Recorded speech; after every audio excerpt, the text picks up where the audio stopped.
এক নম্বর উপকারিতা হলো যারা এই তাকওয়া অর্জন করবে, আল্লাহ রাব্বুল আমিন এই তাকওয়ার ফলেই তাদের জীবনের তামাম জিন্দেগির পেরেশানি, তামাম জিন্দেগির সমস্যাগুলি আল্লাহ পাক সমাধান করে দিবেন।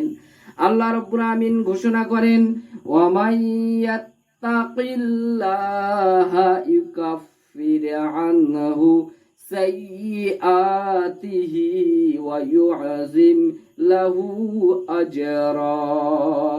আল্লাহ তাআলা বলেন, ওয়া মাইয়াত্তাকিল্লাহা, যে ব্যক্তি আল্লাহকে ভয় করবে এবং এই ভয় করার নীতি অবলম্বন করবে, ইউকাফির আনহু সাইয়্যাতিহি, আল্লাহ তাআলা তার তামাম জিন্দেগির গুনাহ খাতাকে রব্বুল আমিন মাফ করে দিবেন।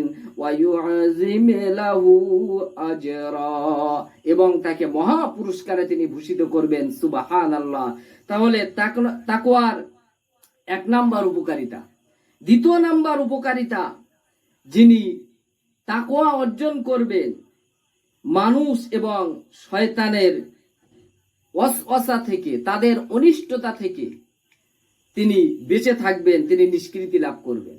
আল্লাহ রাব্বুল আমিন ঘোষণা করেন, ইন্নাল্লাযীনা তাকাউ ইযা মাসসাহুম তাইফুম মিনাশ শাইতানি তাযাক্কারু ফাইযা হুম মুবসিরুন।